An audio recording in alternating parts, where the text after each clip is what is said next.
ห้องรัฐมนตรีกระทรวงเกษตรกรรมและสิ่งแวดล้อมได้พร้อมด้วยคณะลงติดตามกับดักแมงไม้ได้ลงกวดกาอยู่ที่กลุ่มปลูกฝังบ้านนาไห่เมืองหาดไซฟองนครหลวงพิจันทร์เพื่อเป็นการเข้าร่วมในการติดตามเบิ่งเวียกงานดังกล่าวและทางเข้าร่วมพิธีเซ็นบันทึกการร่วมมือทางด้านวิชาการเกี่ยวกับการปลูกฝังในวันที่5 กุมภาพันธ์ 2026 ปริญญาเอกนางจันนครบัวละพันธ์รองรัฐมนตรีกระทรวงเกษตรกรรมและสิ่งแวดล้อมพร้อมด้วยคณะลงติดตามเบิงเครื่องกับดักแมงไม้ซึ่งเป็นผลิตภัณฑ์ลาดาแบบโพลาริมิติกเต็มรูปแบบเพื่อกวดจับและวิเคราะห์ทางสถิติของแมงไม้อพยพโดยเฉพาะแมนลาดานี่มีหน้าที่หลายอย่างเช่นการวัดแทกค่าความยาวของลำตัวการแบ่งน้ำหนักการแบ่งทิศทางโปรไฟล์ความหนาแน่นในอากาศและการแบ่งความถี่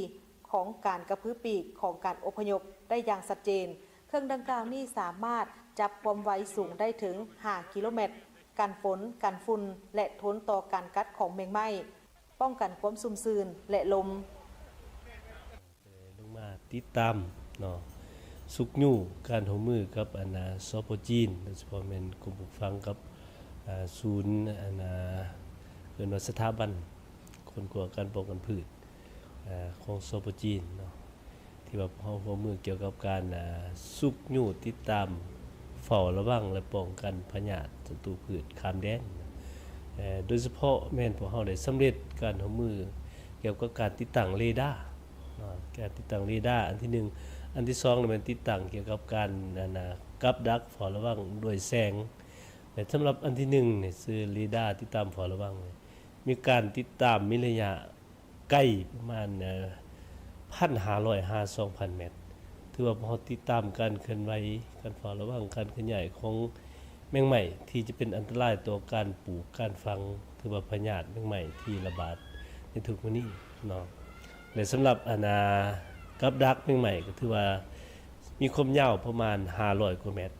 สามารถดูดแมงไหม้จากการเคลื่อนไหวต่างๆเขามาเป็นข้อมูล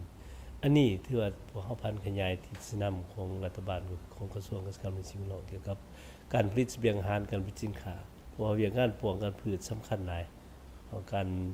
ระบาดของพยาธิศัตรูพืชในนับมือนับหุ้นแห้งเนาะการเปลี่ยนแปลงดินฟ้าอากาศก็เช่นเดียวกันเพราะนั้นเทคนิค2เทคนิคเป็นเทคนิคที่ทันสมัยที่สุด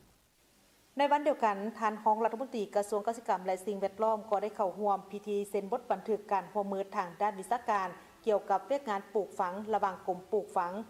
และกลุ่มบริษัทพัฒนาเกษตรกรรมจำกัดร่วมลงนามโดยเมนทานบุญจันทร์กรมบุญยศิษย์หัวหน้ากรมปลูกฝังกระทรวงเกษตรกรรมและสิ่งแวดล้อมและทานหวังเซียวซุน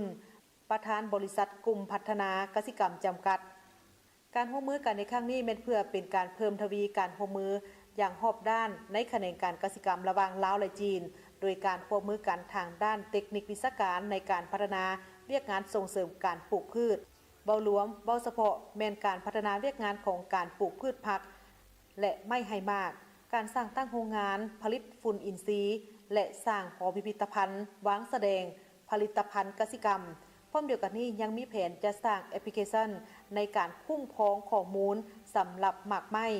ที่ส่งออกจากสาธารณรัฐประชาธิปไตยปฏิรูปลาวไปต่างประเทศ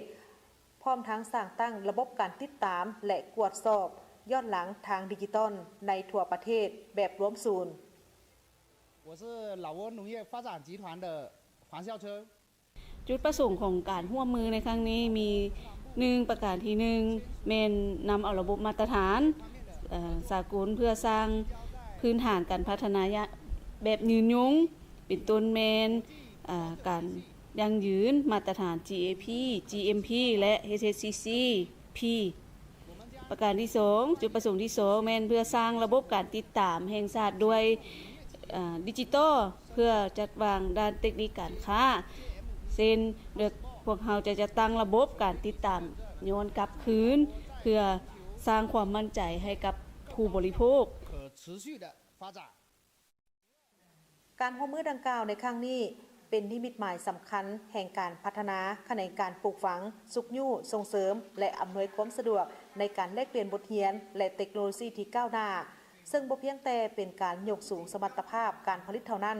แต่ยังเป็นการหัดแน่นสายประพันธ์มิตรภาพและการร่วมมือรอบด้านระหว่างสองฝ่ายลาวจีนพร้อมทั้งเป็นการยกระดับความรู้และความสามารถของพนักงานวิชาการและชาวเกษตรกรในการนำใช้เทคนิคเทคโนโลยีเข้าในขบวนการผลิตหันเป็นอุตสาหกรรมทันสมัยแนใส่ในการเฮ็ดให้การพัฒนาการผลิตและการปรุงแต่งผลิตภัณฑ์พืชเป็นสินค้า